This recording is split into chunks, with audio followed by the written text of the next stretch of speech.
السلام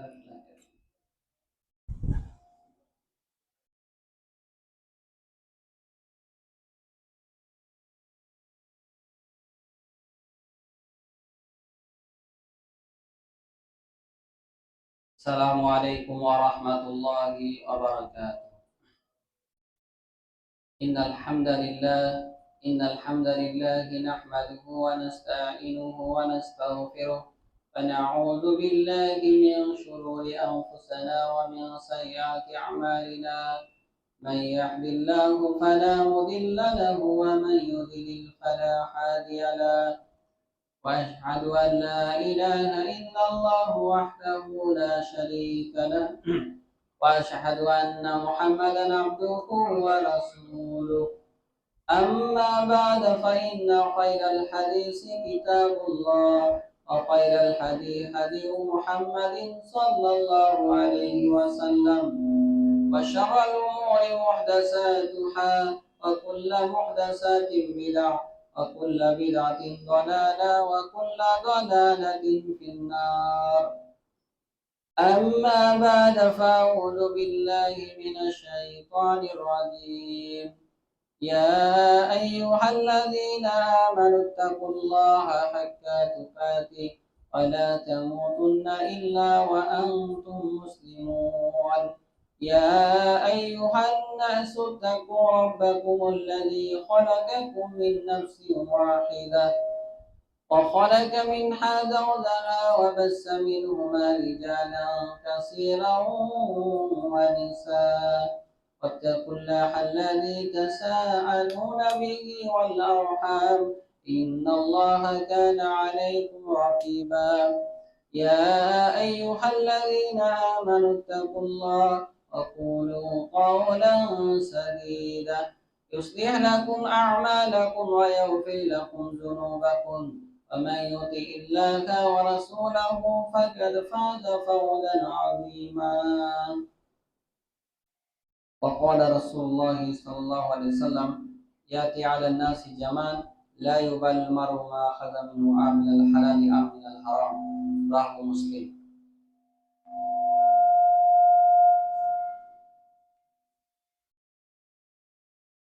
আলহামদুলিল্লাহ, যাবতীয় প্রশংসা গুণগান সেই আল্লাহ সুবহানাহু ওয়া তাআলার জন্য, যার অপার অনুগ্রহে দয়ায় আজকে জুমার দিনে আল্লাহ সুবহানাহু ওয়া তাআলা আমাদের মসজিদে আসার এবং খুতবা শোনার তৌফিক দান করেছেন। সেই আল্লাহ সুবহানাহু ওয়া তাআলার দরবারে আমরা শুকরিয়া আদায় করছি, সকলে বলছি আলহামদুলিল্লাহ। দরুদ এবং সালাম বর্ষিত হোক আমাদের প্রিয় নবী সাইয়্যিদুল মুরসালিন খাতামান নবীন নবী মুহাম্মদ রাসূলুল্লাহ সাল্লাল্লাহু আলাইহি সাল্লামের প্রতি। আমরা সকলে বলছি আল্লাহুম্মা সাল্লি আলাইহি আল্লাহুম্মা বারিক আলাইহি। সম্মানিত উপস্থিতি, আজকে আমার খুতবার বিষয় হচ্ছে কিয়ামতের আলামত। এই সম্পর্কে আলোচনা করব ইনশাআল্লাহ। আল্লাহ যেন তৌফিক দান করেন। ওয়া মা তৌফিক ইল্লা বিল্লাহ, আলাইহি তাওয়াক্কালতু ওয়া ইলাইহি উনীব।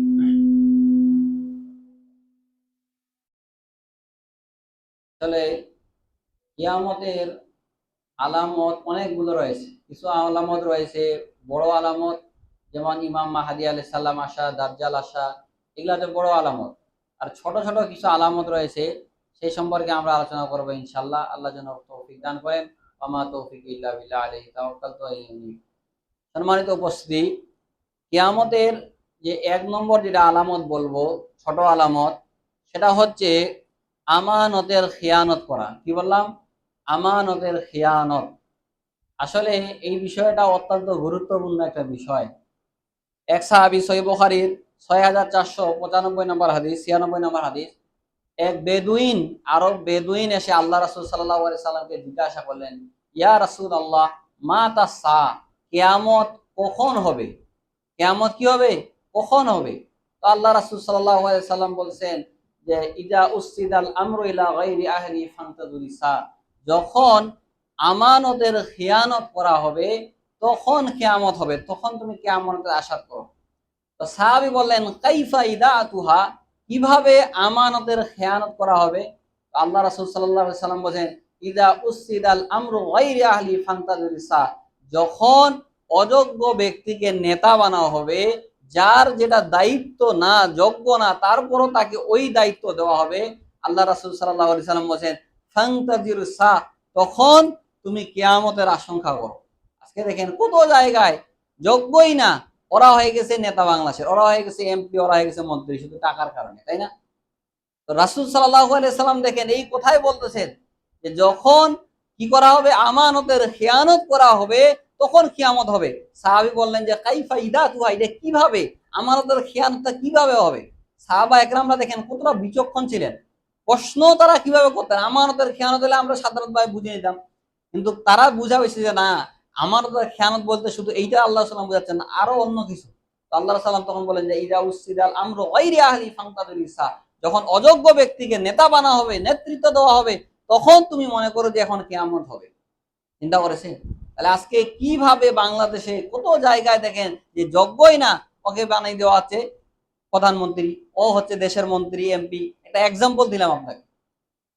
তো যে কথা বলছিলাম যে কিয়ামতের এক নম্বর আলামত হচ্ছে আমানতের খেয়ানত করা হবে। এই কারণে আমানত, আরেকটা আমানত দেখেন, আপনার কাছে কেউ কোনো জিনিস রাখলো, এইটাও আপনি খেয়ানত করবেন না, এটাও কিন্তু গুরুত্বপূর্ণ।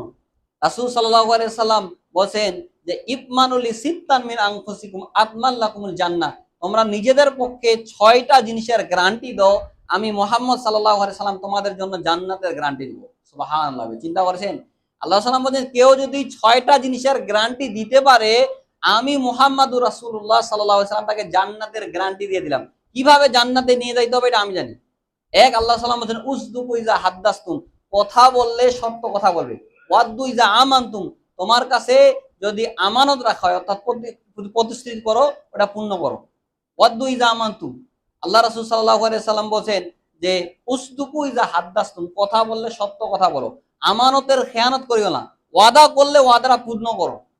ওয়াহফাজু ফুরুজাকুম, তোমার লজ্জায় স্থানের হেফাজত করো। ওয়াগুদ্দু আবসারাকুম, তোমার চোখের হেফাজত করো। এবং ওয়াকুফু আইদিয়াকুম, এবং তোমার হাতকে সংযত রাখো। তো আল্লাহ সাল্লাম বলছেন এই 6টা কাজ যদি কেউ করতে পারে, তাহলে আমি তার জন্য জান্নাতের গ্যারান্টি দিয়ে দিলাম। সুবহানাল্লাহ। লজ্জা স্থানে হেফাজত করতে হবে, কথা বললে সত্য কথা বলতে হবে, আমানতের খেয়ানত করা যাবে না, ওয়াদা করলেন ওয়াদাটা পূরণ করতে হবে। আজকে তো আমাদের ওয়াদা কোনো পূরণ করার কিছু নেই। তো এই ওয়াদা করলে ওয়াদাটা কি করতে হবে, আপনার যত সম্ভব পূরণ করতে হবে। না পারলে বলবেন যে ভাই আমার হচ্ছে না, এরকম সমস্যা, এইরকম করা উচিত, তাই না? এই ওয়াদাগুলো যদি আপনি পূরণ করতে পারেন, আপনার লজ্জা স্থানের হেফাজত করতে পারেন, আপনার হাতকে সংযত রাখতে পারেন। দেখেন আজকে প্রায় মানুষের একটুতে রেগে গেলে লেগে যায় মারামারি, তাই না? লেগে যাচ্ছে খুনাখুনি। এই যে এইগুলা হচ্ছে একটা কিয়ামতের একটা আলামত। খুনাখুনি, অনেক বেশি মারামারি হওয়া, হারাস বৃদ্ধি পাওয়া। এই কারণে নিজের রাগকে কন্ট্রোল রাখতে হবে। এক ব্যক্তি আপনাকে বললো যে ভাই এখান থেকে আমি ফুলবাড়ি বাজারে যাব, ভাড়া হয়তো চাইছে 50 টাকা, ভাড়া 30 টাকা। হ্যাঁ তুমি এত বেশি চাইছো, মেরে দিলেন একটা থাপ্পড়। এই যে মারলেন, তারপর জুলুম অত্যাচার করলেন, সে যদি এখন ক্ষমা না করে, আল্লাহ ক্ষমা করতে পারবে না, আল্লাহ ক্ষমা করে দিবেন না। কারণ আল্লাহ বলছেন যে ইন্নী হারামতু যুলমা আলা নাফসি, আমি আমার নফসের উপরে, আত্মার উপরে জুলুমকে হারাম করে দিয়েছি। এই কারণে সম্মানিত উপস্থিতি, মানুষের প্রতি ক্ষমতা আছে, পাওয়ার আছে বলি আপনি ক্ষমতার প্রয়োগ করবেন, এটা ঠিক না। আজকে পাওয়ার আছে, ক্ষমতা আছে, কালকে পাওয়ার থাকবে না, এটাই স্বাভাবিক। আজকে দেখেন এক সময় যখন বাংলাদেশে যারা মন্ত্রী ছিল, মমতাজ বেগম দেখবেন যে সংসদে গান গাইতো, ওরা আজকে হাতে বেড়ি লাগিয়ে ধরে বেড়াচ্ছে। এক সময় পাওয়ার কোথায় গেল, আজকে জেলখানায় ঘানি টানতে হচ্ছে না? তাহলে পাওয়ার চিরদিন থাকে না, আজকে পাওয়ার আছে, কালকে পাওয়ার থাকবে না আপনার, এটাই স্বাভাবিক। এই কারণে পাওয়ার আছে, ক্ষমতা আছে বলে আপনি একজন আরেকজনের উপরে জুলুম করবেন, অত্যাচার করবেন, এইটা করিয়েন না। কারণ জুলুম অন্ধকার। আল্লাহ সাল্লাম বলেন ইত্তাকু জুলমা ফা ইন্না জুলমা জুলমাতু ইয়াউমাল কিয়ামা, তোমরা জুলুম থেকে বিরত থাকো, কারণ জুলুম কিয়ামতের দিনে অন্ধকার হবে। এই কারণে মানুষের প্রতি জুলুম করিয়েন না, লজ্জা স্থানের হেফাজত করা, জেনা বেবিচার থেকে বিরত থাকতে হবে। আল্লাহ সাল্লাম বলেন যে মাইয়াদমান লিমা বাইনাল্লাহ ইয়াই ওয়া মা বাইনা রিজলাই আদমাল্লাহুল জান্নাহ, কেউ যদি তার 2টা জিনিসের গ্যারান্টি দিতে পারে, আমি তার জন্য মুহাম্মদুর রাসূলুল্লাহ সাল্লাল্লাহু আলাইহি ওয়াসাল্লাম জান্নাতের গ্যারান্টি দেব। একটা হচ্ছে কি আল ফামু আল ফারাস, একটা হচ্ছে মুখ, আর একটা হচ্ছে লজ্জা স্থান। এই 2টা জিনিসের যদি আপনি গ্যারান্টি দিতে পারেন, আল্লাহ রাসূল সাল্লাল্লাহু আলাইহি ওয়াসাল্লাম বলেন আমি তার জন্য জান্নাতের গ্যারান্টি দিয়ে দিলাম। সুবহানাল্লাহ। আর মানুষ বেশি করে যে জাহান্নামে যাবে, তার মধ্যে এই 2টা কারণ আছে। আল্লাহ রাসূল একদিন বলছেন যে সাহাবা একরামরা দেখে যে আতাদরু মা আকসারু মা ইয়াদখুলুন নাস নারা, আচ্ছা সাহাবারা তোমরা কি বলতে পারো কোন জিনিস মানুষকে বেশি বেশি করে জাহান্নামে নিয়ে যাবে? আল্লাহ রাসূল সাল্লাল্লাহু আলাইহি ওয়াসাল্লাম সাহাবারা বলেন আল্লাহ রাসূল আমরা জানি না। আল্লাহ রাসূল বলেন আল ফামু আল ফারাস, একটা হচ্ছে মুখ, আর একটা হচ্ছে লজ্জা স্থান। এই দুইটা জিনিস মানুষকে কোথায় নিয়ে যাবে? জাহান্নামে নিয়ে যাবে। চিন্তা করছেন? তাহলে কথা বলে এই দুইটা জিনিস মানুষকে কোথায় নিয়ে যাবে? জাহান্নামে নিয়ে যাবে। এই কারণে এই দুইটা জিনিসের কি করতে হবে? হেফাজত করতে হবে। তো সম্মানিত উপস্থিতি, যে কথা বললাম যে আমানতের যেটা এক নম্বর যেটা বললাম সেটা হচ্ছে আমানতের খেয়ানত করা। দুই নম্বর যেটা বলবো সেটা হচ্ছে ধর্মীয় জ্ঞান উঠে যাওয়া। দ্বীনের ইলম এটা মানুষের উঠে যাবে। কারণ আল্লাহ সাল্লামকে জিজ্ঞাসা করে যে আল্লাহ সাল্লাম মা তাসা, কিয়ামত কখন হবে? আল্লাহ রাসূল সাল্লাল্লাহু আলাইহি ওয়াসাল্লাম বলছে মানুষের যখন দ্বীনের ইলম জ্ঞান উঠে যাবে তখন তুমি কি করো? কিয়ামতের আলামত মনে করো। এখন তুমি মনে করো যে এখন কিয়ামত হবে। এ কারণে আল্লাহ রাসূল সাল্লাল্লাহু আলাইহি সাল্লাম বলছেন যে কিয়ামতের আলামত হচ্ছে মানুষের দ্বীনের ইলম উঠে যাবে, মূর্খতা বর্ষণ হবে। এগুলা হচ্ছে কিয়ামতের আলামত। ইন্না মিন আসরাতিস সা, আল্লাহ সাল্লাম বলছে কিয়ামতের আলামত মানুষের ইলম ধর্মীয় জ্ঞানটা উঠে যাবে। আজকে মানুষ জানে না। দেখেন আজকে এই যে মাসটা চলতেছে, কোন মাস চলতেছে প্রায় মানুষকে জিজ্ঞাসা করেন বলতে পারবে না। অথচ দেখেন ইংরেজি মাসগুলো জানুয়ারি, ফেব্রুয়ারি, মার্চ চলতে বলতে থাকে। কাউকে জিজ্ঞাসা করেন, একটা ছোট বাচ্চাকে জিজ্ঞাসা করেন 8-10 বছরের যে এটা ইংরেজি কোন মাস চলছে, ও বলে দিবে কিনা? আজকে কত তারিখ ওটাও বলে দিবে। কিন্তু আপনি একজন 60 বছরের বৃদ্ধ লোককে জিজ্ঞাসা করেন যে এটা কোন মাস চলতেছে, আরবিও বলতে পারবে না, বলতেই পারবে না। তারই তো দূরের কথা, বুঝছেন? তাহলে মানুষের যে ধর্মীয় জ্ঞান কমে যাচ্ছে এর উদাহরণ এটাই। হারাম যে 4টা মাস রয়েছে, এটা মুহররম মাস চলছে, তার মধ্যে এইটা, কিন্তু মানুষকে বলতে বলেন বলতেই পারবে। অনেকে জানেই না। অনেক সময় অনেকে আমাদের দিনী ভাইরা বিভিন্ন কুইজের আয়োজন করে যে ভাই আমাদের শেষ নবীর নাম কি বলতে পারে না, 4জন খলিফার নাম কি বলতে পারে না। তাহলে কোথায় গিয়ে মুসলিমদের অবস্থা পৌঁছেছে একটু চিন্তা করতে পারেন? যারা নবীর নাম বলতে পারে না এমনও লোক পাওয়া যাচ্ছে, সাহাবাদের নাম বলতে পারে না, তাহলে কি হবে এই জাতি? এই জাতির কিভাবে হবে? এই জাতি লাঞ্ছিত হবে, মার খাবে, এটাই স্বাভাবিক। আজকে আমরা দুনিয়ার পিছনে ছুটে গেছি। আজকে যে মুসলমানদেরকে ধরে ধরে মারতেছে, পিটাচ্ছে, এর কারণ কি জানেন? আজকে মুসলমানরা দুনিয়ামুখী হয়ে গেছে, পরকাল থেকে বিমুখ হয়ে গেছে আজকে। এই কারণে আল্লাহ রাসূল সাল্লাল্লাহু আলাইহি সাল্লাম বলতেছেন যে এমন একটা সময় আসবে, আল্লাহ রাসূল সাল্লাল্লাহু আলাইহি সাল্লাম বলছেন এমন একটা সময় আসবে যে মুসলিমদেরকে ওইভাবে হত্যা করবে কাফেররা যেইভাবে মেহমানদেরকে খাবার টেবিলে এনে ডাকে। সাহাবা একরাম বলেন যে আল্লাহ রাসূল সাল্লাম ওই সময় কি আমাদের সংখ্যা অনেক বেশি কম হবে? আল্লাহ রাসূল সাল্লাম বলছেন যে না, ওই সময় তোমাদের সংখ্যা অনেক বেশি হবে, কিন্তু আল্লাহ সুবহানাহু ওয়া তাআলা তোমাদের অন্তরে ওয়াহান ঢুকিয়ে দিবে। সাহাবারা বলেন যে আমাল ওয়াহান ইয়া রাসূলুল্লাহ, ওয়াহান কি? আল্লাহ সাল্লাম বলেন হুব্বুদ দুনিয়া ওয়া কারাহিয়াতুল মাউত, দুনিয়ার ভালোবাসা, মৃত্যুকে অপছন্দ করা, এইটার কারণে তোমরা কি হবা? ওই সময় মায়ের খাবা, লাঞ্ছিত হবা। আজকে আমাদের অবস্থাটা এইরকম। আজকে দেখেন ইহুদিরা পুরা বিশ্বটাকে পরিচালনা করে, অথচ সারা বিশ্বে কয় লক্ষ ইহুদি আছে? হাইয়েস্ট 50 লক্ষ হবে, এর বেশি হবে না। কিন্তু ওরা আজকে দেখেন মুসলমানদেরকে, কোটি কোটি মুসলমানদেরকে শাসন করতেছে। আজকে আমরা আমাদের দিন থেকে অনেক দূরে সরে যাওয়ার কারণে আজকে আমাদের এই অবস্থা হয়ে গেছে, বুঝছেন? এই কারণে ধর্মীয় ইলম উঠে যাওয়া এটা হচ্ছে কিয়ামতের একটা আলামত, জ্ঞান উঠে যাওয়া আলামত। অনেক ব্যক্তিকে বলেন যে ভাই উজুর পরে কি দোয়া বলেন তো, বলতে পারবে না। সালাতে আল্লাহু আকবার বলে আপনি কি দোয়া কি পড়েন, সানা বলেন, বলতে পারেন না। ঠিক মতো রুকুতে যাচ্ছে কি বলতেছে বুঝে না, সিজদায় যাচ্ছে কি বলছে বুঝে না, এমনিতেই শুধু ফড়ফড়িয়ে চলে যাচ্ছে এখান থেকে। তাহলে তার মধ্যে কি দ্বীনের ইলম ঢুকবে? আল্লাহর যে ভয় এটা কি আসবে? আসবে না। যতক্ষণ আপনি ইসলামকে ভালোভাবে না বুঝবেন ততক্ষণ পর্যন্ত আপনার অন্তরে আল্লাহর ভয়টা আসবে না। আর যখন আপনি বুঝবেন তখন আপনি সিয়াম, নফল ফরজ সিয়ামের পাশাপাশি নফল সিয়াম, এই যে আজকে আমরা মুহররমের সিয়াম, অথচ দেখেন কয়জন মানুষ সিয়াম পালন করতেছে। অথচ আল্লাহ রাসূল সাল্লাল্লাহু আলাইহি ওয়াসাল্লাম বলছেন আফদালুস সিয়ামে বাদা রমাদান শাহরুল্লাহিল মুহাররম, আল্লাহর রমাদান মাসের পরে সর্বশ্রেষ্ঠ সর্ব উত্তম সিয়াম হচ্ছে মুহররম মাসের সিয়াম পালন করা। আল্লাহ সাল্লাম এই কথা বলছেন আফদালুস সিয়ামে বাদা রমাদান, সিয়ামের পরে অর্থাৎ রমাদান মাসের পরে সর্বশ্রেষ্ঠ সিয়াম হচ্ছে মুহররম মাসের সিয়াম পালন করা।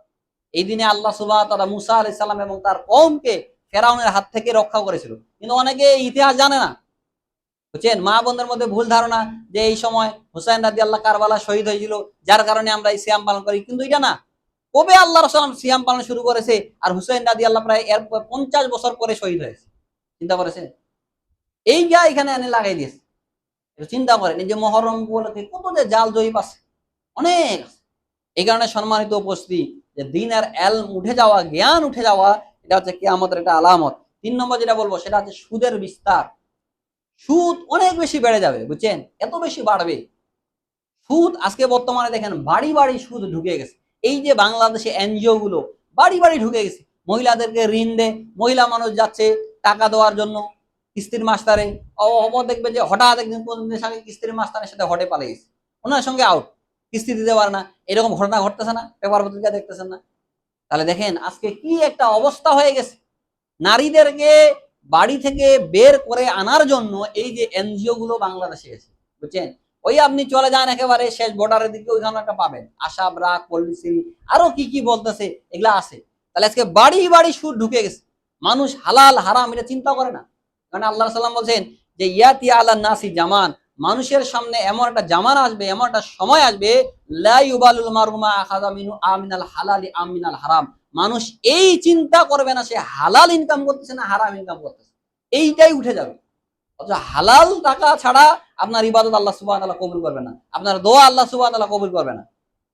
তো চিন্তা করছেন আজকে আমরা সুদ যে হারাম, এত বড় যে গুনাহ, দেখেন আল্লাহ কি বলছেন যে সুদ যদি না ছেড়ে দাও ফাজানু বিহারবি মিনাল্লাহি ওয়া রাসূলি, তাহলে আল্লাহ এবং রাসূলের সাথে যুদ্ধের এলান ঘোষণা করে দাও। আপনি কি চারটিখানি কথা মনে করেছেন? হ্যাঁ, এটা কি ছোট পাপ মনে করেছেন? চিন্তা করেন আল্লাহ রাসূল একদিকে জিহাদে, আপনি বিপক্ষে, কত বড় পাপ আল্লাহ বলছেন সূরা বাকারার মধ্যে। এই সুদের মধ্যে আমরা নিমজ্জিত। আল্লাহ রাসূল বলছে যে দেরহামুর রিবা ইয়াকুল রাজুল ওয়া হুয়া ইয়ালামু আশাদু মিন সিত্তাতিনা সালাসিনা জানা, কেউ যদি জেনে শুনে 1 টাকা সুদ খায় তাহলে 36 বার জেনা করলে যেই পাপ হবে, তাহলে ওই পাপ আল্লাহ সুবহানাহু ওয়া তাআলা আমলনামায় দিয়ে দিবেন। নাউযুবিল্লাহ। আল্লাহ রাসূল বলেন আর রিবা সাবুনা হুবান আইসারুহা আইয়ান কুয়া রাজুল উম্মু, সুদের 70টিরও বেশি পাপ রয়েছে, ছোট যেটা পাপ সেটা যে নিজের মায়ের সঙ্গে জেনা করা। নাউযুবিল্লাহ মিন যালিক। চিন্তা করেছেন একেবারে যেটা ছোট পাপ, এই পাপের সঙ্গে নিমজ্জিত রয়েছে আজকে মুসলিম জাতি। তাহলে কি অবস্থা হবে আপনি চিন্তা করেছেন? আপনি একটু তাকওয়া অর্জন করে একটু ভয় করেন যে না আমি সুদ খাবো না, মনে করে রাখবেন যে যেইভাবে চলতে যায় আল্লাহ সুবহানাহু ওয়া তাআলা ওইভাবে চলাবে দুনিয়াতে। আপনি যে আল্লাহর উপরে তাওয়াক্কুল করেন, ভরসা করেন, আল্লাহ আপনার দিন পার করবে। কেউ হয়তো হারাম টাকা দিয়ে আলিশান বাড়ি বানাবে, বিশাল অট্টালিকা বানাবে, আপনি হয়তো কুড়ে ঘরে থাকবেন, বাস এতটুকুই তো পার্থক্য নাকি? এর বেশি তো আর কিছু না। পৃথিবীর সর্বশ্রেষ্ঠ মানুষ মুহাম্মদুর রাসূলুল্লাহ সাল্লাল্লাহু আলাইহি সাল্লাম, তিনি মাস কি মাস না খেয়ে থাকতেন। আয়েশা রাদিয়াল্লাহু আনহা বলেন যে আমাদের মাস কি মাস আমাদের বাসায় চুলায় জুটতো না, কি খাইতেন? পানি আর খাজুর খেয়ে থাকতেন। চিন্তা করেছেন তাদেরও তো দিন চলে গেছে, গেছে কিনা? গেছে। তো হারাম টাকা ইনকাম করে কেউ এসির বাড়িতে থাকবে, অট্টালিকা থাকবে, আপনি কুড়ে ঘরে থাকবেন, একটু কষ্ট হবে, এতটুকুই। দুনিয়াটাই কিন্তু কষ্টের জায়গা।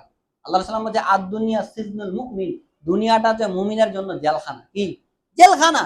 এখানে আপনি আনন্দ, এখানে আপনি ভোগবিলাস, আনন্দ, আয়েশ, এগুলা আপনি করবেন, এই চিন্তা ভাবনা যদি আপনি করেন তাহলে আপনি ভুল, আপনি রং ওয়েতে আছেন।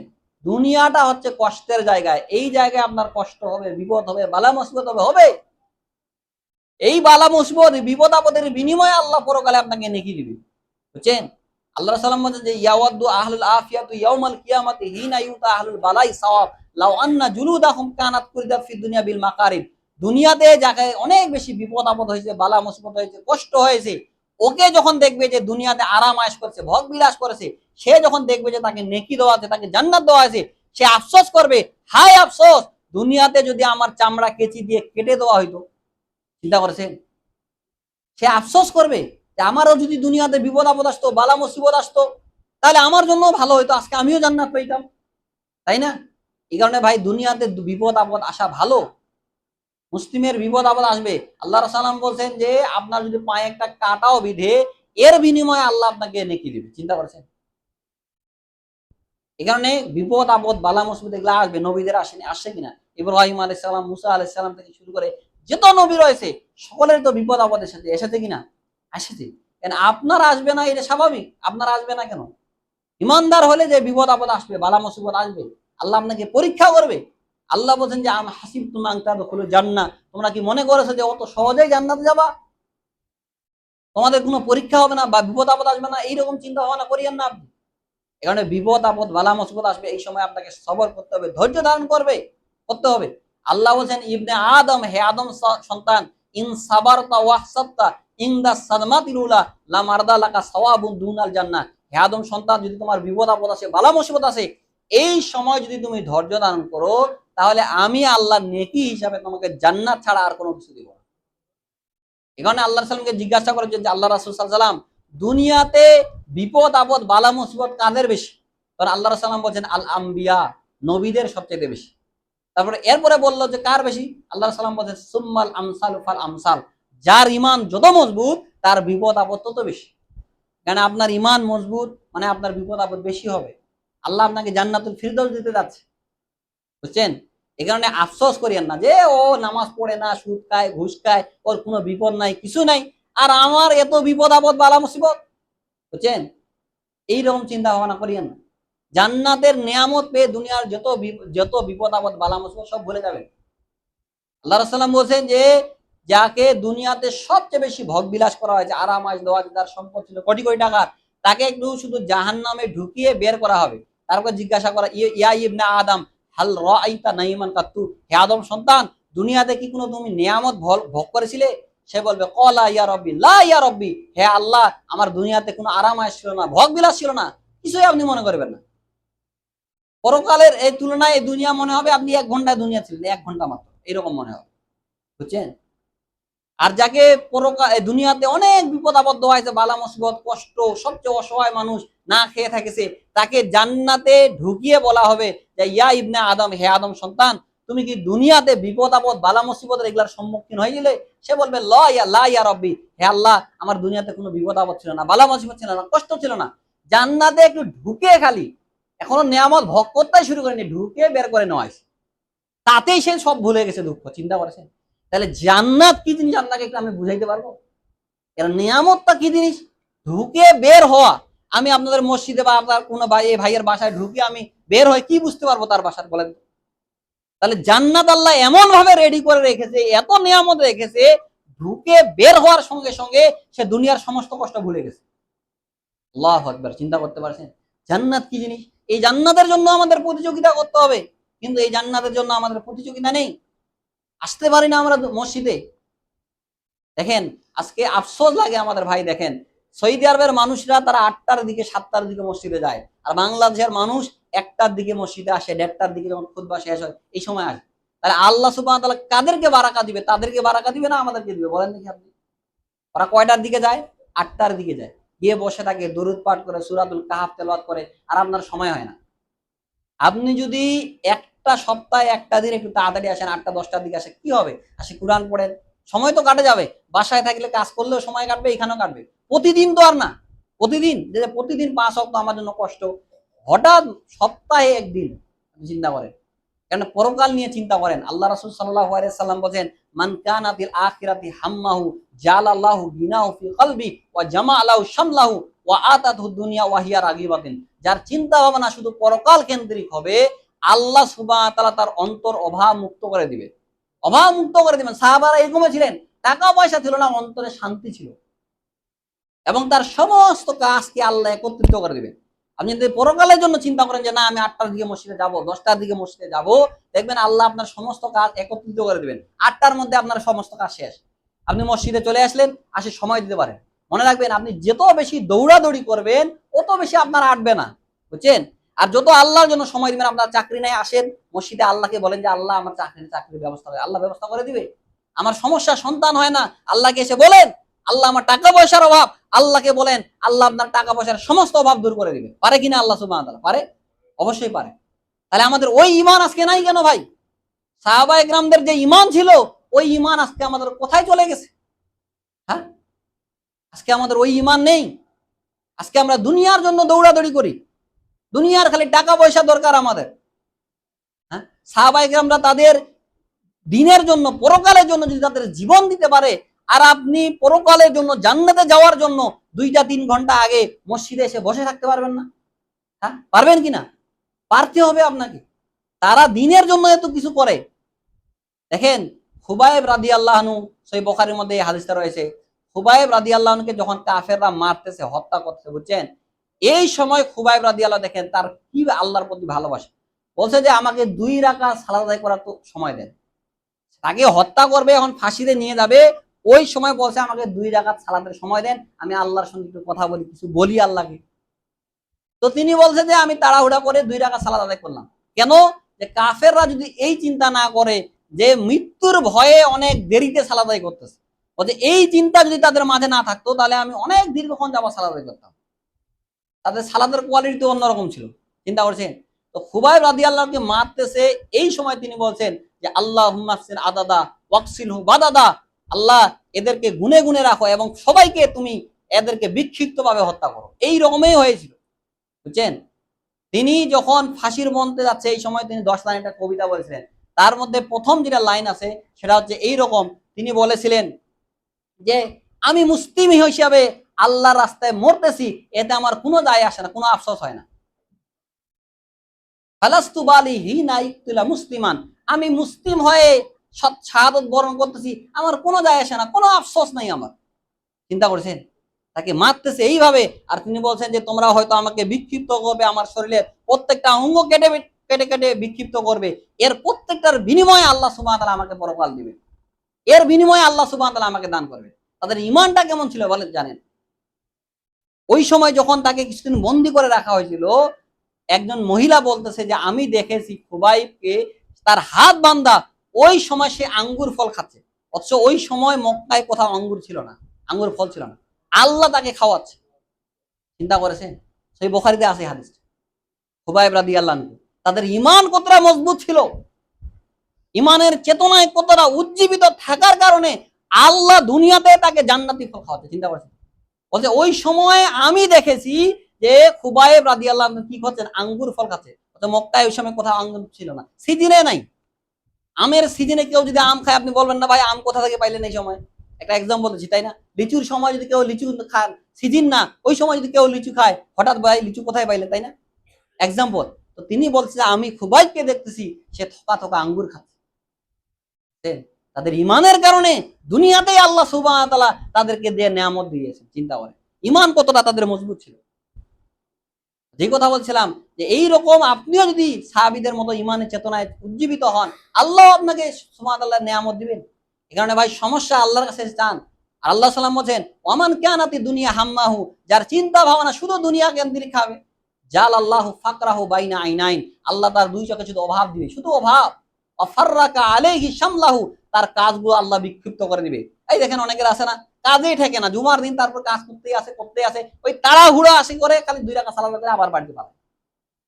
দেখেন আল্লাহ রাসূলের হাদিস, আল্লাহ তার কাজকে বিক্ষিপ্ত করে, ওয়ালাম ইয়াতিহি মিনাদ দুনিয়া ইল্লা মা কুদ্দিরা লাহু, আর সে দুনিয়া থেকে অতটুকুই পাবে যতটুকু তার তকদিরে লেখা আছে, এর বেশি পাবেন না।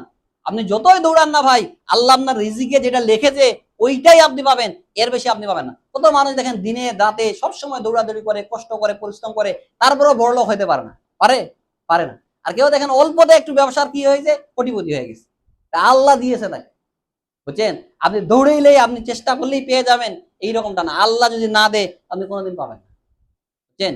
তো যে কথা বলছিলাম সম্মানিত উপস্থিতি, যে কিয়ামতের একটা আলামত, এটা সুদের অনেক বেশি বিস্তার হবে। এরপর যেটা বলবো সেটা হচ্ছে যে দাসী তার মনিবকে জন্ম দিবে। সহিহ বুখারীর 50 নম্বর হাদিস, আল্লাহ রাসূল সাল্লাল্লাহু আলাইহি সাল্লাম বলেন যে ইজা, কিয়ামতের একটা আলামত হচ্ছে ইজা ওয়ালাদুল আব্দু, দাসী তার সন্তানকে জন্ম দিবে, অর্থাৎ দাসী তার মনিবকে জন্ম দিবে। চিন্তা করেছেন? এই হাদিস থেকে মুহাদ্দিস একরাম বলেছেন যে সন্তানরা মায়ের সঙ্গে দাসীর মতো আচরণ করবে। কি করবে? দাসীর মতো আচরণ করবে। আল্লাহ রাসূল এই কথাই বলছেন যে দাসী মনিব, মা তার সন্তানকে জন্ম দিবে, ওটা কি হবে? রব, ইলা ওয়ালাদু রব্বিহা, তার রবকে জন্ম দিবে। এই কারণে ওলামায়ে কেরাম বলেছেন যে দাসীর মতো আচরণ করবে। আজকে দেখেন, চিন্তা করেন মাদের সঙ্গে কিভাবে আচরণ করে, মাকে রেখেছে বৃদ্ধাশ্রমে, অথচ কোটি কোটি টাকার মালিক। চিন্তা করেন, মাকে বৃদ্ধাশ্রমে রেখে এসেছে। কিছুদিন আগে দেখলাম এক বাবাও বলতেছে যে আমার মৃত্যুর পরে আমার সন্তানরা যেন আমাকে মাটি না দেয়। বাবারা সব সন্তান প্রতিষ্ঠিত, কিন্তু বাবাকে কোথায় রেখে এসেছে? বৃদ্ধাশ্রমে। মার সঙ্গে দাসীর মতো আচরণ করে, মাকে ধরে ধরে পিটায়, এরকম লোক আছে না? আছে কিনা? আছে।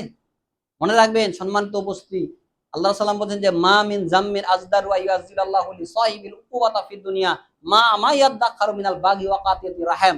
আল্লাহ সুবহানাহু ওয়া তাআলা দুইটা পাপের শাস্তি দুনিয়া তো দিবেন, পরকালে দিবেন। একটা হচ্ছে জেনা, আর একটা হচ্ছে পিতামাতার অবাধ্যতা। আপনি যদি আপনার পিতামাতার সঙ্গে খারাপ ব্যবহার করেন, এর শাস্তি আপনি দুনিয়াতেই পাবেন। দেখেন না, কিছুদিন আগে ঢাকায় একটা ঘটনা ঘটে গেল, 7 দিন যাবৎ মা মরে পচে পড়ে আছে, সন্তানরা সবাই প্রতিষ্ঠিত, কেউ বুয়েটে চাকরি করে, তার মেয়েরা সরকারি একে প্রতিষ্ঠানে চাকরি করে, একজন সচিব, এত কোটি কোটি টাকার মালিক হওয়ার পরে মা একাই পড়ে আছে, মরে 7 দিন পরে খোঁজ পাচ্ছে। চিন্তা করছে, এই কারণে আল্লাহ সাল্লাম বলছে কিয়ামতের একটা আলামত হচ্ছে কি করবে, মনিবকে জন্ম দিবেন মাস, অর্থাৎ তার সব দাসকে দাস বানাবে, তাকে দাসের মতন করবে, ব্যবহার করবে, বুঝছেন? এইরকম একটা অবস্থা, দাসী তার মনিবকে জন্ম দিবে, রব্বি হা বলা হয়েছে, তার রব এমন একটা আচরণ, সেই বুখারীর 50 নম্বর হাদিস এটা। আজকে দেখেন এইরকম একটা অবস্থা, মা বাবার সঙ্গে দাসের মতো আচরণ করে, মনে করছে সে মালিক আর ওর মা হচ্ছে গোলাম, বাড়ির সব কাজ করে আর আপনার স্ত্রীকে আপনি কিছু কাজ করেন না, এরকম ঘটনা আছে না? মানে এটা হচ্ছে কিয়ামতের একটা আলামত। কারণ মা বাবার সঙ্গে ভালো ব্যবহার করবেন, আপনার মা আপনার জান্নাত, মায়ের পায়ের নিচে জান্নাত, সহিহ হাদিস না? সহিহ হাদিস, মায়ের পায়ের নিচে হচ্ছে আপনার জান্নাত। কারণে মার সঙ্গে ভালো ব্যবহার করবেন, উফ শব্দ করা যাবে না, সে যতই খারাপ হোক না কেন তারপরও তার সঙ্গে ভালো ব্যবহার করতে হবে, এটা আল্লাহ সাল্লাম বলছে। আর আল্লাহর কাছে যে প্রিয় আমলের মধ্যে, উত্তম আমলের মধ্যে তৃতীয় যেটা বলা হয়েছে সেটা হচ্ছে পিতা মাতার সঙ্গে ভালো ব্যবহার করা, বুঝছেন? এরপর যেটা বলবো সম্মানিত বলছে সেটা হচ্ছে সময় দ্রুত চলে যাবে। আল্লাহ সাল্লাম বলছে যে ইয়াতি আলান নাসি জামান, কিয়ামতের একটা আলামত হচ্ছে ইয়াতাকারাবুজ জামান, জামানা খুব দ্রুতই চলে যাবে, সময় দ্রুত চলে যাবে। দেখেন এখন মাসগুলো এমন সপ্তাহের মতো যাচ্ছে, যাচ্ছে না? বছরগুলো মাসের মতো যাচ্ছে, এটা যে কিয়ামতের একটা আলামত। আল্লাহ রাসূল সাল্লাল্লাহু আলাইহি ওয়াসাল্লাম বলছে যে বছর যাবে মাসের মতো, আর মাস যাবে সপ্তাহের মতো, আর সপ্তাহ যাবে দিনের মতো। আমাদের তো এইরকমই লাগে, এই তো খুতবা দিলাম আবার সামনে জুমায় আসে, বুঝছেন? এইরকম একটা অবস্থা, এইরকম লাগতেছে স্বাভাবিক। সময়ের মধ্যে আপনি বরকত পাবেন না, এটা হচ্ছে কিয়ামতের একটা আলামত। এই কারণে বরকত পাওয়ার জন্য আপনাকে বেশি করে কোরআন পড়তে হবে, সকাল সন্ধ্যা জিকির আজগার গুলো এগুলো করবেন। সকাল বেলাটা অত্যন্ত গুরুত্বপূর্ণ, বুঝছেন? আল্লাহ সাল্লাম বলছে যে ইন্নামিন উম্মাতি বুকুরিহা, আমার উম্মতের মধ্যে সকাল বেলার মধ্যে বরকত রয়েছে। এখানে সকাল বেলার মধ্যে আপনাকে একটু অনুরোধ করব, সকালে ফজরের সালাতের পরে বসে থাকবেন, একটু সময় নিয়ে তাসবিহ তাহলিল সকাল সন্ধ্যার যে জিকির। দেখেন কিছুদিন আগে একজন শায়েখ বলেছেন যে আল্লাহ সুবহানাহু ওয়া তাআলা যার প্রতি রহম করেন আল্লাহ, তাকে সকাল সন্ধ্যার জিকির আজগার গুলো করার তৌফিক দেন। আল্লাহ যাকে নিয়ামত দিয়েছেন, আল্লাহ সুবহানাহু ওয়া তাআলা যার অনুগ্রহ রয়েছে, ওই ব্যক্তি কেবল সকাল সন্ধ্যার তাসবিহ গুলো করতে পারে, এছাড়া সকলেই পারে না। তাহলে আপনি যদি পারেন, মনে করবেন যে আল্লাহর দয়া আছে আপনার, আল্লাহর রহমত আছে আপনার। কারণ সকাল সন্ধ্যা যে তাসবিহ গুলো শিখে নেন, যতদিন লাগুক প্রতিদিন একটা দুইটা করে পড়েন, বুঝছেন? আপনার ওই দিনটাই অন্যরকম হবে। একটু কোরআনের আয়াত পড়েন, দেখবেন সারাদিন আপনি বরকত পাবেন, সময়ের মধ্যে বারাকা পাবেন, সময় যাবেই না, বুঝছেন? আমরা দেখেন এই যে জুমার দিনে সকালে পরে ফজরের পরে পড়ালেখা করতে শুরু করি, 12টা বাজতে অনেক সময়, বিশাল সময়, অনেক পড়ালেখা হয়ে যায়। এই সময়ের মধ্যে বারাকা, বুঝছেন? এই বারাকা আপনি পাবেন যদি বসে থাকেন, এরপরে 2 রাকাত 4 রাকাত সালাত আদায় করেন, পূর্ণ হজ এবং উমরা করার সওয়াব আপনি পাবেন। চিন্তা করছেন? ইশরাকের যদি সালাত আর 4 রাকাত যদি আদায় করেন, আল্লাহ সাল্লাম বলছেন সারাদিন আল্লাহ তার জন্য যথেষ্ট হয়ে যাবে। আল্লাহ যদি আপনার জন্য যথেষ্ট হয়, আর কোনো লাগে? কিছু লাগবে না। এই কারণে এগুলা করেন, আমলগুলো আজকে আমাদের নাই। কি হবে ভাই, একটু আপনি যদি 1 ঘন্টা, বাজারে আপনার ঘন্টা কি ঘন্টা সময় যায়, ওইখানে আল্লাহর জন্য একটু আপনি যদি বসে থাকেন, তাসবিহ তাহলিল গুলো করেন, 100 বার লা ইলাহা ইল্লাল্লাহু ওয়াহদাহু লা শারীকা লাহু লাহুল মুলকু ওয়া লাহুল হামদু ওয়া হুয়া আলা কুল্লি শাইইন কাদির, এটা যদি সকালে পাঠ করেন, সারাদিন আপনার শয়তান কোনো ক্ষতি করতে পারবে না। আপনার 100 নেকি হবে, 100 গুনাহ মাফ হবে, 10 জন বনি ইসরাইলের গোলাম আজাদ করার সওয়াব আপনি পাবেন, 100টা মর্যাদা আল্লাহ আপনার বাড়িয়ে দিবে। কম নাকি? এগুলো আমরা হাসিল করতে চাই না, আমরা দুনিয়া নিয়ে বাস চলে গেলাম, কাজের জন্য বেড়ে গেলাম। করেন না, আপনি একটু উঠে সূর্যটা উঠো, 10-15 মিনিট পরে সালাত আদায় করে এরপর আপনার কাজে বের হয়ে যান। গিয়ে আপনি ঘুম পাড়তেছেন, এইরকম অলসতা ভাব কেন আপনার? এত ঘুমের প্রয়োজন কেন? আল্লাহ রাসূল 4-5 ঘন্টার বেশি ঘুমাইতেন না, বুঝছেন? এত ঘুমের প্রয়োজন নেই। দুনিয়াতে আপনি বাঁচবেন কতদিন যে সবসময় খালি ঘুমে? অনেকে আছে 8-10 ঘন্টা শুধু ঘুমে পারে, 10-12 ঘন্টা। এত যদি আপনি ঘুম পাড়েন, তাহলে কখন আপনি দিনের কাজ করবেন, কখন আপনি কোরআন হাদিসের পড়ালেখা করবেন, চর্চা করবেন, কখন কি করবেন বলেন দেখি?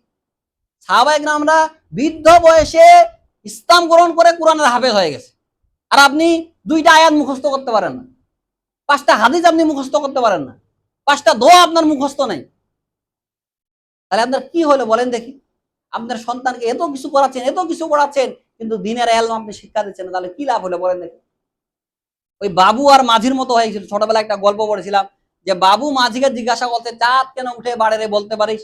বলছে না বাবু, আমরা কিলা জানি। বলছে তোর জীবন আটা নাই মিশে। বলছে যে এই সমুদ্রে জোয়ার ভাটা কেন আসে আপনি জানিস? বলছে না, তোর জীবন 10 আনায় মিশে। এইভাবে বলতে বলতে বলছে যে তোর জীবন 12 আনায় মিশে। তো হঠাৎ করে ঝড় উঠে, বাতাস উঠেছে, নৌকা হেলে উঠেছে, এই সময় নৌকা ডুবে যাবে। তো এখন মাঝি বাবুকে বলছেন যে বাবু সাঁতার জানো বাবু? তো বলতেছে যে না রে মাঝি, না, সাঁতার তো জানি না।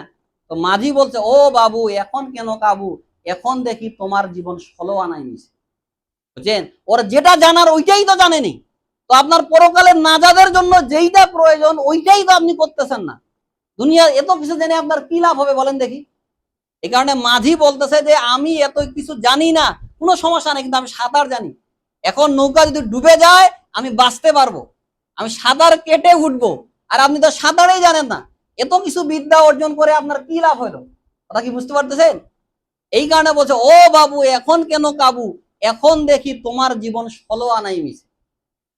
তো আপনার জীবন আপনার সন্তানের জীবন 16 আনাই মিশে হয়ে যাবে যদি আপনি দিনের কাজ না করতে পারেন, দিনের এলেম যদি নাম দিয়ে অর্জন করতে পারেন। এত কিছু আপনার কোনো কাজে লাগবে না। তো যে কথা বলতেছিলাম সম্মানিত উপস্থিতি, যে একটু সময় দিবেন আল্লাহর জন্য, একটু এই আমলগুলো করার চেষ্টা করবেন, দেখবেন ওই দিনটা আপনার অন্যরকম লাগবে, আপনাকে একটা ভালো লাগবে, অন্তরে প্রশান্তি লাভ হবে। একটু বসে থাকেন না কেন, একটু সময় দেন, ফজরে আসেন সালাতের জন্য, আপনার ঘুম ভাঙে না। আজকে যুবক রে বলতে ঘুম ভাঙে না, অত দেখেন খেলা দেখার জন্য আর্জেন্টিনা ব্রাজিল এদের খেলা দেখার জন্য রাত কি রাত জাগে থাকে, 3টার সময় খেলা হয় ওইখানে বসে আছে। ভার্সিটিতে, ঢাকা ভার্সিটিতে, অন্য অন্য ভার্সিটিতে, রংপুর ভার্সিটিতে দেখলাম বেগম রোকেয়াতে হাজার হাজার যুবক খেলা দেখতেছে। চিন্তা করছে আজকে যুবকদের কি অবস্থা। সাহাবায়ে দিনের জন্য জীবন দিতেন, আর এরা আজকে ইহুদি খ্রিস্টানদের জন্য এদের পতাকা আজকে বাড়ির ছাদে লাগায়। আর্জেন্টিনার পতাকা আজকে বিভিন্ন জায়গায় দেখলাম, দেখেন আর্জেন্টিনা, জার্মানি, এদের পতাকা, ব্রাজিল, এদের জন্য এরা পাগল। এদের ছবি, এদের পোশাক, এদের জার্সি পরে এরা ঘুরে বেড়ায়। অথচ আল্লাহ সাল্লাম ইহুদি এবং খ্রিস্টানদের বিরোধিতা করেছে, বলে খালিফুল মুশরিকিন, তোমরা ইহুদি খ্রিস্টানদের বিরোধিতা করো।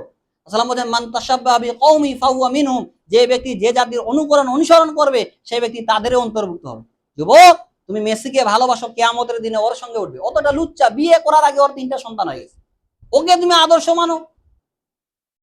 আজকে বলে যে আহলে হাদিসরা ইহুদি খ্রিস্টানদের দালাল। আরে ইহুদি খ্রিস্টানদের দালাল তখন তুমি হয়ে গেছো। যুবক তুমি ইহুদিদের দালাল হয়ে গেছো, আমাকে বলো যে ইহুদি খ্রিস্টানদের দালাল। আমি তো আর্জেন্টিনার পতাকা পেলে ওখানে পেশাব করে দিব, আর তুমি ওই পতাকা তোমার বাড়ির সাথে টাঙাও, ওই ওর জার্সি পরে তুমি ঘুরে বেড়াও। দেখেন ইহুদি খ্রিস্টানদের এমন একটা পরিকল্পনা, এরা চিন্তা করছে যুবকদেরকে যদি আমরা এদিকে লেগে দেই তাহলে ওরা আর কিছু করতে পারবে না। ইহুদিরা দেখেন এগুলা নিয়ে ওরা ব্যস্ত থাকে না অত বেশি। মেসির এই জায়গায় দেখবেন দার্জালের একটা চোখ লেখা যায়, একটা চোখ। আর দার্জালের কয়টা চোখ থাকবে? একটা না, একটা চোখ অন্ধ। ওর এই জায়গায় দেখেন একটা চোখ রয়েছে। এরা যে ইলুমিনাতি হিসাবে কাজ করে, আপনি জানেন কিভাবে মুসলমানদেরকে ধর্ষণ করা যায়, এই ধ্বংস করে দেওয়া যায়। ব্রাজিল এই কারণে শত শত তারা অস্ত্র দিয়েছে। তুমি বলতেছো যে ফিলিস্তিনকে আমি স্বাধীন করব, গাজার মুসলিমদের জন্য আমি জীবন দিব, ওই কথা ইমান কোথায় চলে গেল তোমার? আজকে মুসলিমদের এমন একটা অবস্থা, দেখেন পতাকা টাঙ্গার জন্য এক বৃদ্ধ মানুষ পাগল, ও 32% জমি বিক্রি করে জার্মানির প্রায় 7.8 কিলোমিটার জায়গা মিলে পতাকা বানিয়েছে। চিন্তা করেছে? ওকে যদি বলা হয় মসজিদে 10 লাখ টাকা দান করে, না, পারবে না। ও 32% জমির দাম কত, ওই জমি বিক্রি করে ওই জার্মানির পতাকা বানিয়েছে, জার্মানির। চিন্তা করে তাহলে মুসলমানদের আজকে অধপতনটা কত বেশি হয়ে গেছে, আপনি চিন্তা করতে পারেন কি অবস্থা আজকে মুসলিমদের। ওদের জন্য এদের ভালোবাসা, ওদের জন্য কত কিছু। সাহাবায়ে কেরামরা তারা রাসূলের জন্য জীবন দিয়ে দিতেন তার ভালোবাসায়। আর আজকে আমরা ইহুদি খ্রিস্টানদের ভালোবাসায় আজকে আমাদের কি হচ্ছে, আমরা জীবন দিয়ে দিচ্ছি। ওই দেখেন শোডাউন করতে গিয়ে মোটরসাইকেল অ্যাক্সিডেন্টে মারা গিয়েছে। রক্ত ঝরার কথা ছিল আল্লাহর জন্য, দিনের জন্য, আর আজকে ওই রক্ত ঝরে যুবকের ইহুদি খ্রিস্টানদের জন্য। বাড়ির ছাদে পতাকা যদি টাঙ্গাইতে হয় তাওহীদের পতাকা টাঙ্গাও। তুমি কেন আর্জেন্টিনার পতাকা টাঙ্গাইলে? কেন তুমি ব্রাজিলের পতাকা টাঙ্গাইলে? কেন তুমি জার্মানির পতাকা টাঙ্গাইলে? যুবক বলো, কিয়ামতের দিনে তোমাকে জবাব দিতে হবে। কি মনে করো? এই দুনিয়াতে হয়তো জবাব দিই নাই, কেউ তোমাকে ধরতেছে না, পাকড়াও করতেছে না, কিন্তু পরকালে জবাব দেওয়ার জন্য তুমি প্রস্তুত থাকো। ওর সঙ্গে তুমি জাহান্নামে থাকবে। মেসিকে তুমি আদর্শ মানো, ওকে তুমি ভালোবাসো, ওকে তুমি আইডল মনে করো, ওর সঙ্গে তুমি জাহান্নামে থাকবা। আর আল্লাহ সাল্লাম বলে যে যাকে ভালোবাসে সে তার সঙ্গে থাকবে, তার সঙ্গে উঠবে। আমাদের আদর্শ হচ্ছে মুহাম্মাদুর রাসূলুল্লাহ সাল্লাল্লাহু আলাইহি সাল্লাম। তোমার আদর্শ, তোমার আইডল হচ্ছে মেসি। কিয়ামতের দিনে তুমি ওর সঙ্গে উঠিও, ওর সঙ্গে তুমি থাকিও। যে কথা বলছিলাম সম্মানিত উপস্থিতি, আজকে মুসলিমদের অধঃপতন কত বেশি হয়ে গেছে, চিন্তা করেছে। পুরা বাড়ি ব্রাজিলের পতাকা দিয়ে রাঙিয়ে দিয়েছে, রং করে দিয়েছে। চিন্তা করে হাজার হাজার লাখ লাখ টাকা খরচা করছে। মুসলিমদের অধঃপতন আজকে কিভাবে হচ্ছে? কেন মুসলিমরা মার খাবে না? এই কারণে তো মার খাচ্ছে। এরপরে যে কথা বলবো সম্মানিত উপস্থিতি, যে মহিলারা পুরুষের ব্যবসায় সহযোগিতা করবে। আল্লাহ রাসূল সাল্লাল্লাহু আলাইহি ওয়াসাল্লাম বলছে যে কিয়ামতের একটা আলামত হচ্ছে যে মহিলা মানুষ হাত্তা তাইনা রাজুলু আলা জাওজিহা, তারা তাদের মহিলারা পুরুষের ব্যবসায় সহযোগিতা করবে। আজকে আপনি দেখেন একটা দোকানে যান, ওখানে দেখেন একটা পুরুষ আছে, তার সঙ্গে একটা মহিলা মানুষ, ও চা গুলতেছে, ও বানাচ্ছে। যেই জায়গায় যান আপনি দেখবেন যে একটা কাপড় কিনতে গিয়েছেন, কেশের দায়িত্বে আছে একটা মহিলা মানুষ।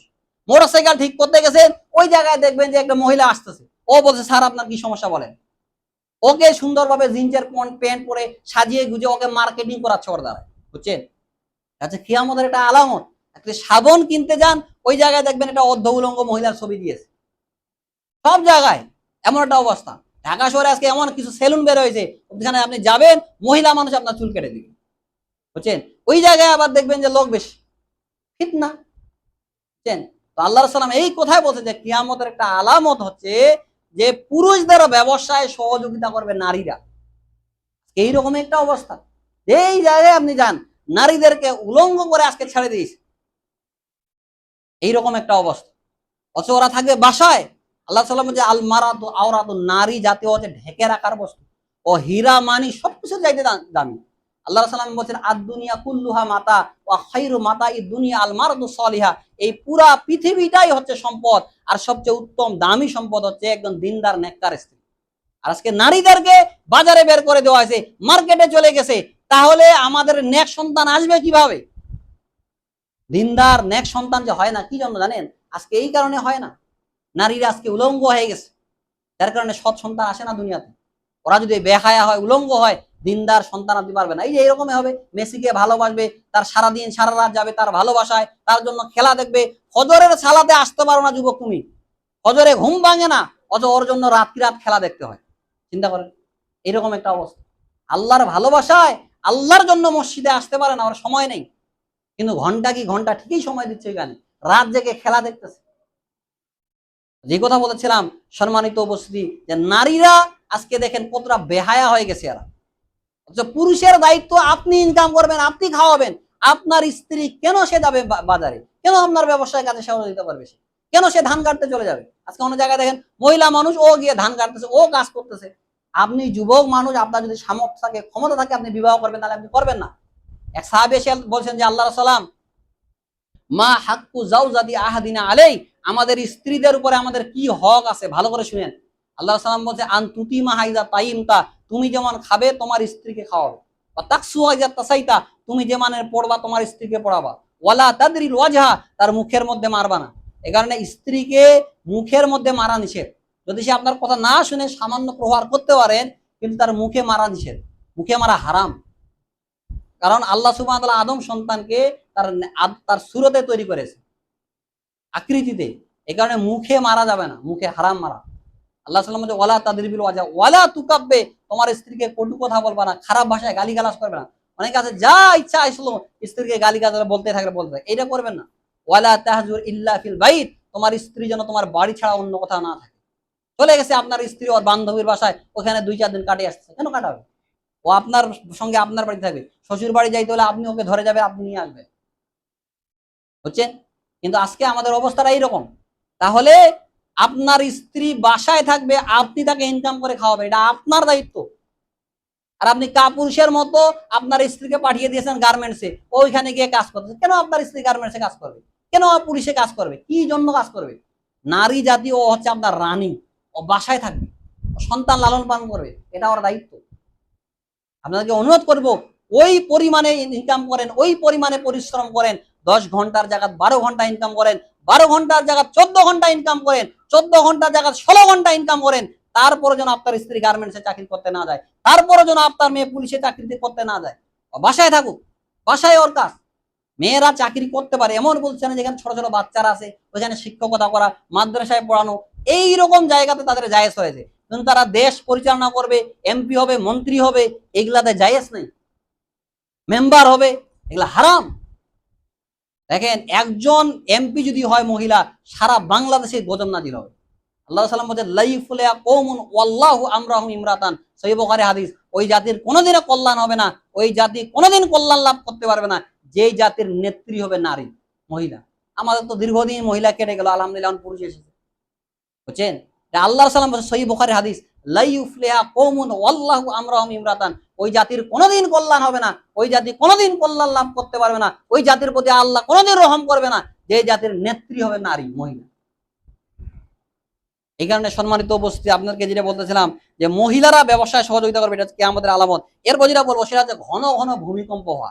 এই যে দেখেন ভেনেজুয়েলায় কাল ভূমিকম্প হয়েছে 7.8 মাত্রায়, প্রায় 1 লক্ষর মতো মানুষ শুধু মারা যাবে বলতেছে। চিন্তা করেছেন? আল্লাহ সাল্লাম বলছে কিয়ামতের আলামত ঘন ঘন ভূমিকম্প হওয়া। কত ঘন ঘন? কয়েকদিন আগে ঢাকা শহরে ভূমিকম্প হয়েছে। ঢাকা শহরে যদি এইরকম ভূমিকম্প হয়, পুরো ঢাকা শহর নিচে চলে যাবে।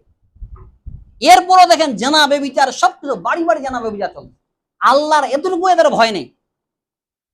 আর যুবকরা কিছুদিন আগে, ওই দিন এর আগে যেদিন খেলা হলো আর্জেন্টিনার খেলা ছিল, বলছে আর্জেন্টিনা মাঠে নামছে, এখন তো একটু কাঁপুনি হবে। চিন্তা করছেন এই ভূমিকম্প আল্লাহর আযাব, আল্লাহর গজব, এই চিন্তা ভাবনা ওদের নেই। আল্লাহ সাবধান করতেছে, সতর্ক করতেছে, কিন্তু আমরা সাবধান হতে রাজি নেই, আমরা সতর্ক হতে রাজি নেই।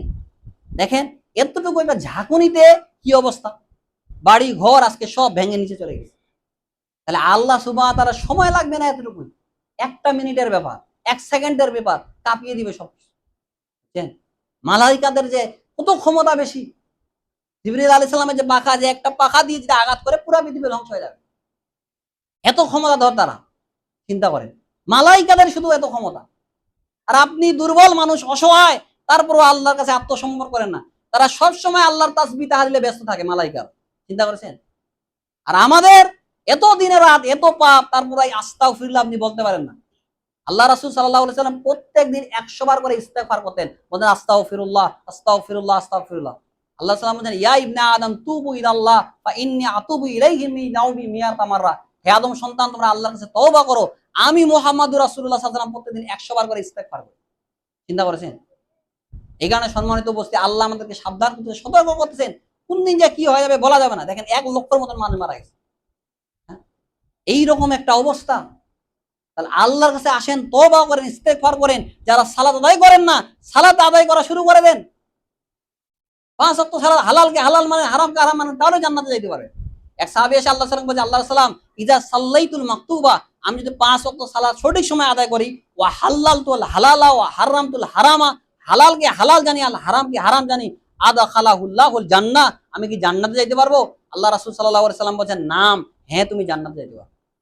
তাহলে 3টা কাজ, 5 ওয়াক্ত সালাত সঠিকভাবে আদায় করবেন, হালালকে হালাল জানেন, হারামকে হারাম মানেন, তাহলে আপনি জান্নাতে যাইতে পারবেন। তাহলে এই গজব, এই আযাব এত কিছু আসবে না। আজকে এত বেশি পরিমাণে জেনা ব্যভিচার সমাজের মধ্যে সয়লাব হয়ে গেছে। দেখবেন যে বিভিন্ন পার্কে একটা মেয়ের রানে উড়তে একটা ছেলে শুয়ে বাদাম খাচ্ছে। এবার যে এমপি যায়, মন্ত্রী যায়, ডিসি যায়, কেউ কিছু বলে না, বলাই নাকি যাবে না।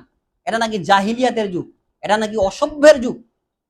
আজকে এতটাও আমাদের অবনতি হয়ে গেছে, কেউ কিছু বলে না, জেনা ব্যভিচার প্রকাশ্যে চলে।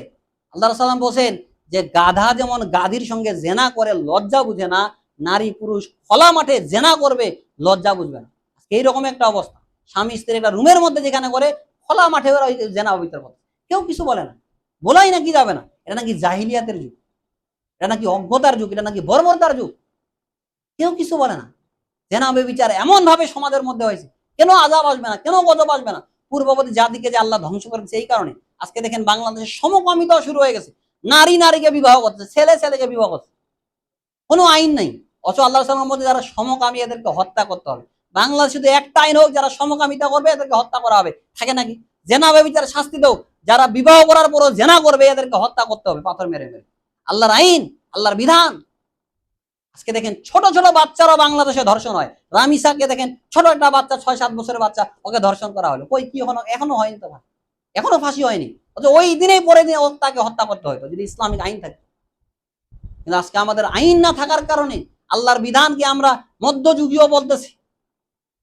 আল্লাহ বলছেন যে আফা তুমিনুনা বিবাদিল কিতাবি ওয়া তাকফুরুনা বিবাদ, তোমরা কিতাবের কিছু অংশ মানবা আর কিছু অংশ মানবা না। ফামা জাযাউ মান ইয়াফআল যালিকা মিনকুম ইল্লা খিজুন ফিল হায়াতিদ দুনিয়া ওয়া ইয়াউমাল কিয়ামাতি ইয়ারুদ্দুনা ইলা আশাদিল আযাব। যারা এটা মনে করবে তাদের দুনিয়ার জীবনে হবে লাঞ্ছনা, দুনিয়ায় এদের শাস্তি হবে, এবং পরকালে এদের জন্য রয়েছে আযাব, ভয়াবহ আযাব রয়েছে। এই কারণে এটা আপনি বলিয়েন না যে আল্লাহর আইন আল্লাহর বিধান এটা চলবে না, এগুলা মধ্যযুগীয়। এই কথা আপনি যদি বলেন আপনার সঙ্গে সঙ্গে ইমান চলে যাবে। আপনি যতই সালাত আদায় করেন, যতই হজ করেন, যতই সিয়াম পালন করেন না কেন, আপনার কোনো কিছু কাজে লাগবে না। কেউ যদি বলে যে আল্লাহর বিধান চলবে না, আল্লাহর বিধান মধ্যযুগীয়, এই কথা বললে আপনার ইমান থাকবে না। আপনি হজ একবার কেন 10 বার না করেন না কেন, আপনার ইমান যদি এইরকম থাকে যে আল্লাহর আইন চলবে না, ওগুলা বড় বড় আইন এরকম বলতেছে না, ওর ইমান ওইখানেই শেষ, ওই জায়গায় শেষ। বুঝছেন? এখানে সম্মানিত উপস্থিতি কথা বলছিলাম যে কিয়ামতের আলামত ঘন ঘন ভূমিকম্প হবে। এটা যে বলবো সেটা হচ্ছে হঠাৎ মৃত্যু হওয়া। আজকে দেখেন হঠাৎ স্ট্রোক করে মারা গেছে, আপনার সঙ্গে দেখা হয়েছে সকালে, বিকালে শুনতে যে আব্দুর রহমান মারা গেছে। এটা কিয়ামতের আলামত। আল্লাহ সাল্লাম বলছে কিয়ামতের একটা আলামত, হঠাৎ মানুষের মৃত্যু হয়ে যায়।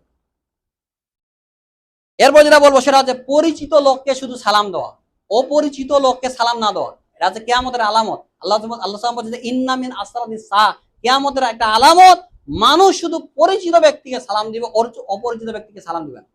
এখানে মুসলিম ভাইয়ের সঙ্গে দেখা হলে আপনাকে সালাম দিতে হবে। আল্লাহ সাল্লাম বলছেন ইয়া আইয়ুহান নাস, হে পৃথিবীর মানুষ, আফসুস সালাম, তোমরা বেশি করে সালাম দাও। অতুতিয়ুমুত তাম, যারা ক্ষুধার্ত আছে ওদেরকে খাদ্য খাওয়াও। ওয়াসিলুল আরহাম, তোমাদের আত্মীয়দের সঙ্গে সুসম্পর্ক বজায় রাখো, ভালো ব্যবহার করো। ওয়াসাল্লু বিল লাইলি ওয়ান নাসু নিয়াম, মানুষ যখন ঘুমিয়ে থাকে ওই সময় সালাত আদায় করো।